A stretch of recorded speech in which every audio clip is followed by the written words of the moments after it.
Capítulo 28. Una tejedora de sueños. Emily tardó varias semanas en decidir si el señor Carpenter le gustaba o no. Sabía que no le disgustaba, ni siquiera cuando el primer saludo del maestro, que le espetó con voz áspera el primer día de clase, acompañado de un asombroso levantar de las hirsutas cejas, fue: «Así que tú eres la niña que escribe poesía. Sería mejor que te dedicaras a la aguja y a la escoba. Hay demasiados tontos en el mundo que quieren escribir poesía y fracasan. Yo una vez lo intenté, ahora soy más sensato». «Tienes las uñas sucias», pensó Emily. Pero él puso patas arriba toda la tradición escolar tan rápida y completamente que Ilse, que se vanagloriaba de ponerlo patas arriba todo y que odiaba la rutina, fue la única alumna que lo quiso desde el primer momento. Algunos nunca llegaron a quererlo, los del tipo de Rhoda Stewart, por ejemplo, pero casi todos terminaron encariñándose con él cuando pudieron acostumbrarse a no acostumbrarse nunca a nada. Y Emily, por fin, decidió que el maestro le gustaba muchísimo. El señor Carpenter tenía entre 40 y 45 años. Era un hombre alto, con abundantes cabellos grises y espesos, bigote y cejas grises e hirsutos, barba truculenta, luminosos ojos azules en los cuales su vida turbulenta no había aún apagado el fuego, y un rostro largo, delgado, grisáceo, con profundas arrugas. Vivía en una casa de 2 habitaciones cerca de la escuela, con una esposa que parecía un ratoncito tímido. Nunca hablaba de su pasado, ni daba explicaciones por el hecho de que a su edad no tuviera una profesión mejor que la de enseñar en una escuela rural por un salario magro, pero al poco tiempo se supo la verdad. La isla Príncipe Eduardo es una provincia pequeña, y todos sus habitantes saben algo de todos los demás. De modo que al final, la gente de Blaywater y hasta los niños de la escuela supieron que el señor Carpenter había sido en su juventud un brillante estudiante y que aspiraba a formar parte del gobierno. Sin embargo, en el colegio se había juntado con un grupo de disolutos. La gente de Blaywater asentía despacio y susurraba con solemnidad la desagradable frase: y aquel grupo lo había arruinado. Se dio a la bebida y, en términos generales, destrozó su porvenir. Y el resultado era que Francis Carpenter, que en sus 2 primeros años en McGill había sido el primero de su clase y a quien sus profesores le pronosticaron un brillante porvenir, era, a los 45 años, un maestro de escuela rural sin perspectivas de ser nunca otra cosa. Tal vez estaba resignado, tal vez no. Nadie lo supo nunca, ni siquiera el ratoncito tímido de su esposa. A la gente de Blaywater le traía sin cuidado. Era un buen maestro, y eso era lo que importaba. Aunque de vez en cuando se agarraba una buena. Siempre lo hacía los sábados, y el lunes estaba completamente sobrio. Sobrio y especialmente digno, vestido con una americana de un negro desleído, que no se ponía nunca otro día de la semana. No invitaba a la conmiseración, ni adoptaba poses trágicas.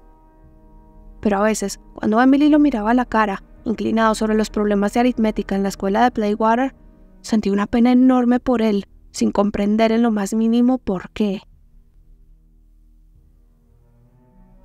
Tenía un temperamento explosivo que por lo general entraba en combustión una vez al día, momento en el cual tronaba durante algunos minutos, besándose la barba, implorándole al cielo que le diera paciencia, maltratando a todos en general y al desdichado objeto de su ira en particular. No obstante, aquellos ataques nunca duraban mucho. A los pocos minutos, el señor Carpenter le sonreía al alumno que acababa de reprender, con tanta gracia como el sol que atraviesa una nube de tormenta. Nadie le guardaba el menor rencor por sus gruñidos. Nunca decía las cosas hirientes que solía decir la señorita Brownell, que se enconaban e infectaban durante semanas. El granizo de sus palabras caía por igual en justos que en pecadores y se diluía sin causar daño. Admitía de buen grado las bromas sobre sí mismo. Un día le estaba gritando a Perry Miller: «¿Me oye? ¿Me está oyendo, señor?» «Claro que le oigo», respondió Perry sin inmutarse. «Seguro que lo oyen hasta en Charlottetown».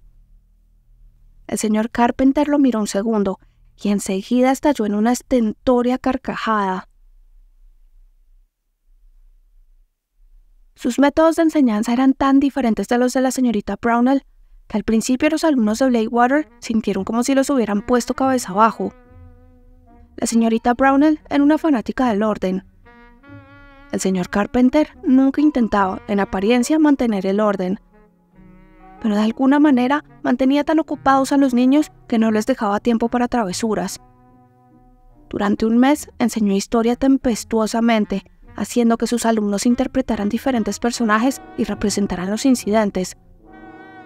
Nunca le pedía a nadie que aprendiera fechas de memoria, pero igual las fechas se fijaban en la mente. Si como María, la reina de los escoceses, eras decapitada con la hacha de la escuela, arrodillada y con los ojos vendados sobre el cajón, con un verdugo que era Perry Miller, con una máscara hecha con un pedazo de la vieja seda negra de la tía Laura, mientras te preguntas qué pasaría si Perry bajaba el hacha con demasiada fuerza, no olvidabas en qué año había sucedido eso.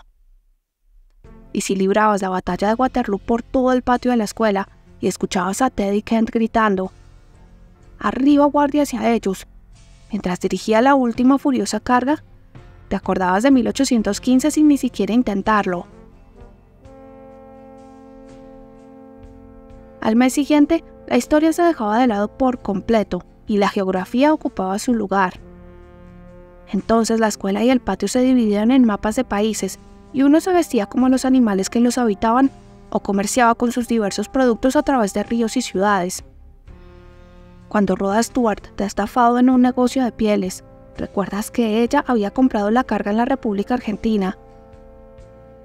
Y si Perry Miller se abstenía de tomar agua en todo un día de calor sofocante porque estaba cruzando el desierto arábigo con una caravana de camellos y no encontraba un oasis, y después bebía tanta agua que le habían dado unos calambres horribles y la tía Laura había pasado toda la noche levantada a su lado, jamás olvidabas dónde quedaba el dichoso desierto. Los miembros del consejo estaban bastante escandalizados por algunos de los acontecimientos y estaban seguros de que los niños se estaban divirtiendo demasiado para que de verdad pudieran aprender algo. Para aprender latín y francés había que decir los ejercicios en voz alta, no escribirlos, y las tardes de los viernes todas las lecciones quedaban a un lado, y el señor Carpenter les hacía recitar poesía a los niños, o decir discursos, o declamar pasajes de Shakespeare o de la Biblia. Ilse adoraba aquel día. El señor Carpenter se lanzaba sobre la habilidad de Ilse como un perro sobre un hueso y le exigía sin clemencia. Tenía luchas interminables en las cuales Ilse daba patadas en el suelo y lo insultaba, mientras que los otros alumnos se maravillaban de que no la castigara, pero al final Ilse tenía que ceder y hacer lo que él quería. Ilse iba con regularidad a la escuela, algo que no había hecho nunca. El señor Carpenter le había dicho que si faltaba un solo día sin una buena excusa, no podría tomar parte en los ejercicios de los viernes. Y eso la habría matado. Un día, el señor Carpenter cogió la pizarra de Teddy y encontró en ella un dibujo de sí mismo, en una de sus actitudes preferidas, aunque no precisamente favorecedora. Teddy lo había titulado La peste negra, pues aquel mismo día, en el año de la Gran Peste, la mitad de los alumnos de la escuela había muerto, y los aterrorizados supervivientes los habían llevado en camillas a la fosa común. Teddy esperó un rugido de ira, ya que el día anterior había hecho papilla a Garrett Marshall por haberlo descubierto con el dibujo de una inofensiva vaca en su pizarra, o al menos lo que Garrett decía que era una vaca. Sin embargo, el asombroso señor Carpenter solo juntó las hirsutas cejas, miró muy serio la pizarra de Teddy, la puso sobre el pupitre, miró a Teddy y dijo: «No sé nada de dibujo y no puedo ayudarte, pero por Dios, creo que de ahora en adelante puedes dejar esos problemas de aritmética extra de las tardes y ponerte a dibujar». Así pues, cuando llegó a su casa, Garrett Marshall le contó a su padre que el viejo Carpenter no era justo y que Teddy Kent era su preferido. Aquella tarde el señor Carpenter fue a Tansy Patch a ver los dibujos de la parte superior del viejo granero. Luego entró en la casa y habló con la señora Kent. Lo que dijo él y lo que dijo ella, nadie lo supo jamás. Pero el señor Carpenter se fue malhumorado, como si se hubiera topado con un obstáculo inesperado. A raíz de aquel episodio, se ocupó muchísimo por las tareas escolares de Teddy y le consiguió textos de dibujo elementales que le regaló, advirtiéndole que no se los llevara a su casa, lo que para Teddy estaba de más. Este sabía perfectamente que si los llevaba, desaparecerían de manera tan misteriosa como sus gatos. Había seguido el consejo de Emily y le había dicho a su madre que no la querría más si le ocurría algo a Leo. Y Leo aumentó de peso y creció hecho todo un perrazo saludable. Pero en el fondo de su corazón, Teddy era demasiado bueno y quería demasiado a su madre para proferir semejante amenaza más de una vez. Sabía que después de la visita del señor Carpenter, ella había llorado toda la noche y había pasado casi todo el día siguiente rezando de rodillas en su pequeño dormitorio. Lo había mirado con ojos apenados y atormentados durante una semana. Él habría querido que su madre fuera como las de los demás, pero se querían mucho y pasaban horas muy agradables juntos en la casita gris, que se hallaba en la colina de hierba lombriguera. Solo cuando había otras personas cerca, la señora Kent se ponía celosa y rara. «Cuando estamos solos, es buenísima», le había dicho Teddy a Emily. En cuanto a los otros muchachos, Perry Miller era el único con el que el señor Carpenter insistía con el tema de los discursos, y era tan despiadado con él como con Ilse. Perry trabajaba mucho para complacerlo y practicaba sus discursos en graneros y campos, e incluso durante las noches en el altillo de la cocina, hasta que la tía Elizabeth le puso punto final. Emily no entendía por qué el señor Carpenter sonreía dulcemente y decía «muy bien» cuando Neddy Cray balbuceaba un entrecortado discurso, sin la menor expresividad, y luego se ponía furioso con Perry y lo acusaba de tonto y de bobo, por Dios, porque no le había dado el énfasis exacto a determinada palabra, o había hecho un gesto una fracción de segundo antes de lo perfecto. Tampoco entendía por qué hacía correcciones en rojo en sus redacciones y la reprendía por frases verbales largas o por su uso abusivo de los adjetivos, caminando por el pasillo de la clase de arriba abajo, increpándola ácidamente porque ella no podía poner punto, por Dios, cuando sabía que debía ponerlo. Y después les decía a Rhoda Stewart y a Nan Lee que sus redacciones eran muy bonitas y se las devolvía casi sin correcciones. A pesar de todo, ella lo quería más cada día que pasaba. Pasó el otoño y llegó el invierno, con sus hermosos árboles desnudos y sus cielos de un suave gris perlado, atravesados de flechas doradas por las tardes y claros hasta convertirse en un cuadro de estrellas por encima de las amplias colinas y valles blancos que rodeaban la luna nueva. Aquel invierno, Emily creció tanto que la tía Laura tuvo que arreglarle los vestidos. La tía Ruth, que había ido una semana de visita, dijo que había crecido demasiado para la poca fortaleza que tenía, típico en los niños tuberculosos. «Yo no soy tuberculosa», dijo Emily. «Los Stark son altos», añadió con un dejo de sutil malicia que no correspondía muy bien a sus casi 13 años. La tía Ruth, que era muy susceptible con respecto a su escaso tamaño, gruñó. «No estaría mal si eso fuera lo único en que te parecieras a ellos», dijo. «¿Cómo te va en la escuela?» «Muy bien. Soy la más inteligente de la clase», respondió Emily con mucha compostura. «Eres una niña engreída», dijo la tía Ruth. «No soy engreída», respondió Emily con desdeñosa indignación. «Lo dijo el señor Carpenter y él no adula a nadie. Además, no puedo evitar ser quien soy». «Bueno, es de esperar que tengas algo de inteligencia, porque lo que es belleza no tienes mucha», dijo la tía Ruth. «No tienes colores, y esos cabellos tan negros alrededor de una cara tan blanca causan un efecto muy fuerte. Por lo que veo, vas a ser una muchacha fea». «Tú no le dirías eso en la cara a un adulto», replicó Emily, con un aplomo serio que siempre exasperaba a la tía Ruth, porque no podía comprenderlo en una niña.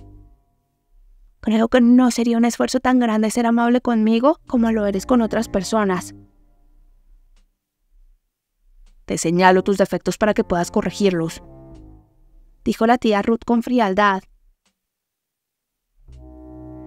No es culpa mía ser pálida y tener el cabello negro, protestó Emily. No puedo corregir eso.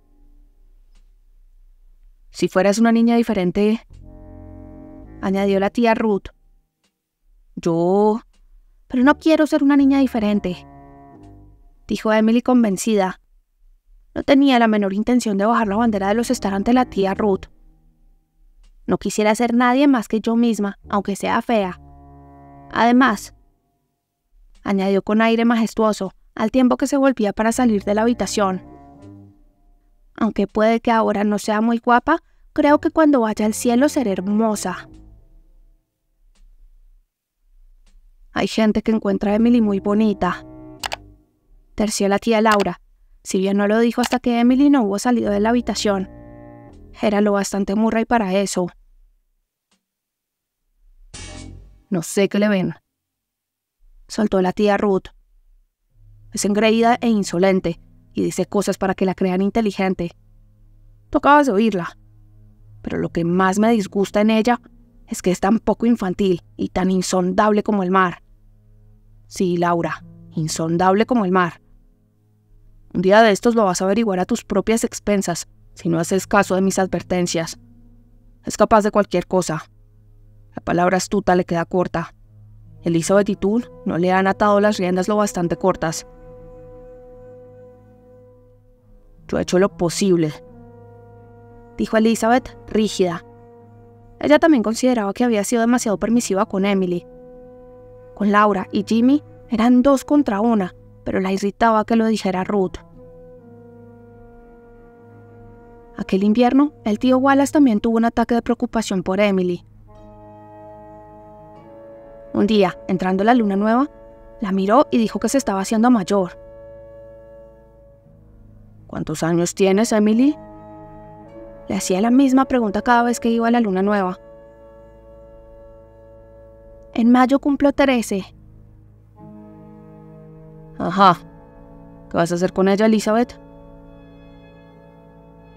No entiendo qué quieres decir, respondió la tía Elizabeth con frialdad, o al menos con toda la frialdad con que se puede hablar cuando uno está echando cebo derretido en moldes de velas.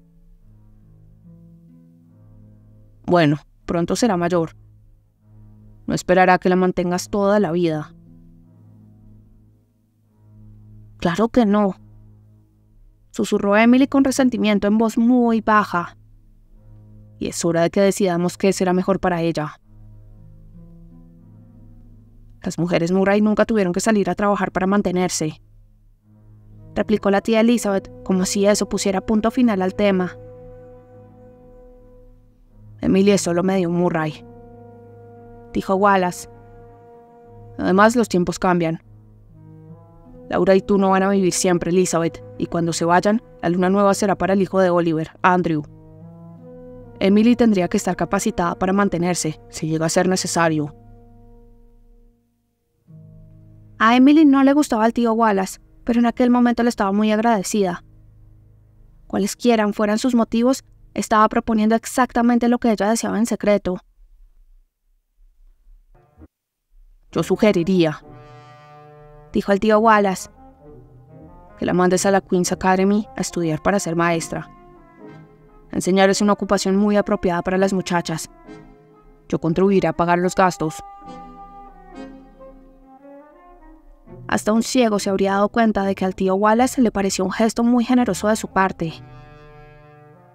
Si lo haces, pensó Emily, te devolveré cada centavo que gastes en cuanto pueda ganarme la vida. No obstante, la tía Elizabeth era inexorable.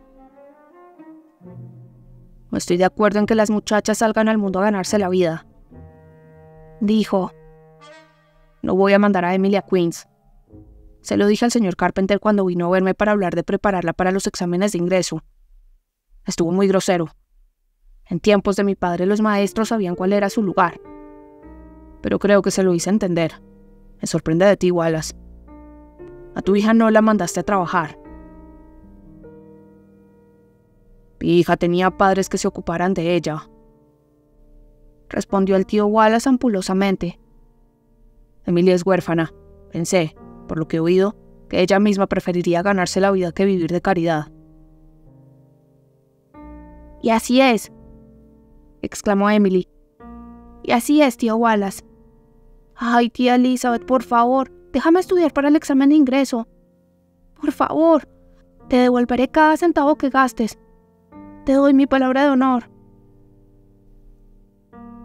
«Resulta que no es un asunto de dinero», replicó la tía Elizabeth con sus modales más majestuosos. «Me comprometí a mantenerte, Emily, y eso haré. Cuando seas mayor, puede que te envíe al colegio secundario de Shrewsbury un par de años. No me opongo a la educación, pero no vas a ser una esclava de nadie. Ninguna muchacha Murray lo ha sido». Dándose cuenta de la inutilidad de implorar, Emily salió con la misma amarga desilusión que sintió tras la visita del señor Carpenter. La tía Elizabeth miró a Wallace. «¿Te olvidas de qué sucedió cuando Juliet fue a estudiar a Queen's?», preguntó con un tono significativo. A Emily no se le permitió asistir a las clases preparatorias para el examen de ingreso, pero Perry no tenía a nadie que le dijera que no, de modo que comenzó a asistir a ellas con la misma empecinada determinación que demostraba en todo. La posición de Perry en la luna nueva había cambiado sutil y firmemente. La tía Elizabeth había dejado de referirse a él desdeñosamente como el muchacho contratado. Hasta ella reconocía que aunque aún era, sin duda, un muchacho contratado, no seguiría haciéndolo, y ya no ponía objeciones cuando Laura le remendaba la ropa rota, ni cuando Emily lo ayudaba con las lecciones en la cocina después de la cena. Ni siquiera se enfadó cuando el primo Jimmy comenzó a pagarle un pequeño salario, aunque muchachos mayores que Perry se conformaban con trabajar durante los meses de invierno por el alojamiento y la comida en una casa confortable. Si había un futuro primer ministro en ciernes en la luna nueva, la tía Elizabeth quería tener alguna participación en el proceso. Era digno de crédito y encomiable que un muchacho tuviera ambiciones. En el caso de una muchacha, las cosas eran diferentes. El lugar de una muchacha era la casa. Emily ayudaba a Perry a resolver los problemas de álgebra y le echaba una mano en las lecciones de francés y latín. De esta manera, ella misma aprendía más de lo que la tía Elizabeth habría encontrado conveniente. También aprendía cuando los alumnos del examen de ingreso hablaban esos idiomas en la escuela. Era fácil para una niña que en una ocasión había inventado un idioma propio. Cuando George Bates, para alardear, le preguntó un día en francés, su francés, del cual un día el señor Carpenter había dicho que dudaba de que el mismo Dios pudiera comprender. ¿Tienes la tinta de mi abuela, y el cepillo de mi primo, y el paraguas del esposo de mi tía en tu escritorio?, Emily le respondió con la misma soltura y casi el mismo afrancesamiento. «No, pero tengo la pluma de tu padre y el queso del posadero, y la toalla de la criada de tu tío en la canasta». Para consolarse de su desilusión, Emily escribía más poesía que nunca. Le gustaba escribir especialmente en las tardes de invierno, cuando los vientos tormentosos rugían fuera y amontonaban en el jardín y el parque cosas fantasmagóricas coronadas por las luciérnagas. También escribió varios cuentos, desesperados romances en los cuales luchaba heroicamente contra las dificultades de los diálogos amorosos, cuentos de bandidos y piratas. A Emily le gustaban estos últimos porque no había necesidad de que los bandidos y los piratas hablaran afectuosamente. Tragedias de condes y condesas cuya conversación adoraba salpicar de frases en francés y una docena de otros temas de los cuales ella no sabía nada en absoluto. También consideró la posibilidad de escribir una novela, pero decidió que sería muy difícil conseguir el papel suficiente. Las planillas ya se habían terminado y los cuadernos no eran lo bastante grandes, aunque siempre aparecía uno nuevo, como por arte de magia, en su canasta de la escuela, cuando el anterior estaba casi lleno. El primo Jimmy parecía tener una rara capacidad de adivinación del momento adecuado. Eso era parte de su esencia. Una noche, acostada en la cama del mirador, observando una luna llena que relucía en un cielo despejado y se derramaba por el valle, Emily tuvo una idea repentina y asombrosa. Enviaría su último poema al Enterprise, de Charlottetown. El Enterprise tenía un rincón de los poetas, donde con frecuencia se publicaban poemas originales. Para sus adentros, Emily pensaba que los suyos merecían ser publicados, y probablemente lo merecieran, porque la mayoría de los poemas del Enterprise eran tristes garabatos. Emily se entusiasmó tanto con la idea que no pudo dormir en casi toda la noche, ni tampoco quería. Era maravilloso estar acostada, llena de emoción, en medio de la oscuridad, imaginándoselo todo. Veía sus poemas impresos firmados por E. Pierre Starr. Veía los ojos de la tía Laura resplandecientes de orgullo. Veía al señor Carpenter señalándoles los poemas a desconocidos. La obra de una alumna mía, por Dios. Veía a todos sus compañeros de escuela envidiándola o admirándola, según las naturalezas. Se veía a sí misma al menos con un pie firmemente plantado en la escalera de la fama, una colina coronada del sendero alpino, con una perspectiva nueva y maravillosa abriéndose ante ella. Llegó la mañana. Emily fue a la escuela. Estaba tan distraída con su secreto que le fue mal en todo y fue reprendida por el señor Carpenter. Pero todo le resbalaba como el agua por el lomo de un pato. Su cuerpo estaba en la escuela de Bladewater, pero su espíritu estaba en el reino celestial. Apenas terminó la escuela, se fue a la guardilla con media hoja de un papel de notas color azul. Con mucho esmero copió el poema, teniendo especial cuidado en ponerle los puntos a todas las íes y los palitos a todas las tes. Lo escribió a ambos lados de la hoja, siendo inocentemente ignorante de las reglas al uso. Luego lo leyó en voz alta, encantada, sin omitir el título, Sueños del atardecer. Había un verso que Emily le gustó 2 o 3 veces. La persistente música de elfos del aire. Creo que es un verso muy bueno, dijo Emily. Ahora me pregunto cómo se me habrá ocurrido. Al día siguiente mandó el poema y vivió un delicioso éxtasis místico hasta el sábado siguiente. Cuando llegó el Enterprise, lo abrió con trémula ansiedad y dedos congelados y buscó el rincón de los poetas. Había llegado el gran momento. No había señales de ningún sueño del atardecer. Emily tiró el Enterprise y corrió a la guardilla, donde boca abajo sobre el viejo sofá de crin lloró su amargura y su desilusión. Apuró la copa del fracaso hasta el final. Fue espantosamente real y trágico para ella. Se sentía como si le hubieran dado una bofetada en plena cara. Se sentía aplastada en el polvo de la humillación y estaba segura de que no podría volver a levantarse jamás. Daba gracias de no haberle dicho nada a Teddy. Había estado tan tentada de hacerlo. Se contuvo solo porque no quería estropear la sorpresa del momento en que le enseñara el poema con su firma. A Perry sí se lo había contado, y hasta se puso furioso cuando más tarde, en la lechería, le vio la cara con el rastro de las lágrimas mientras los dos colaban la leche. Normalmente a Emily le encantaba hacerlo, pero aquella noche el mundo se había quedado sin sabor. Ni el esplendor lechoso del atardecer invernal silencioso y suave, ni el púrpura que se advertía sobre los bosques de la ladera de la colina y que presagiaba de cielo, le proporcionaba la emoción habitual a su alma. Iré a Charlottetown aunque sea caminando, y le romperé la nariz al director del Enterprise. Soltó Perry con la misma expresión que 30 años más tarde advertiría a los miembros de su partido que era mejor correr a resguardarse. No serviría de nada, dijo Emily melancólica. No le pareció lo bastante bueno como para publicarlo. Eso es lo que me duele, Perry. No le gustó nada. Romperle la nariz no lo arreglaría. Tardó una semana en recuperarse del golpe. Entonces escribió una historia en la cual el director de la Enterprise hacía el papel de un villano oscuro y desesperado que al final hallaba alojamiento detrás de los barrotes de una prisión. Esto le sacó el resentimiento del cuerpo y Emily se olvidó de todo en medio de las delicias de escribir un poema dirigido a la dulce dama Abril. Pero me pregunto si alguna vez lo perdonó de verdad. Ni después de descubrir que no se debe escribir a ambos lados de la hoja, ni después de leer, un año más tarde, Sueños del atardecer y preguntarse cómo en algún momento pudo haberle parecido bueno. Este tipo de cosas sucedía ahora con frecuencia.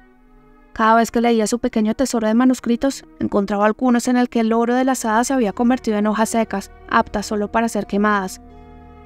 Emily las quemaba, pero le dolió un poquito. Dejar atrás las cosas que amamos nunca es un proceso placentero.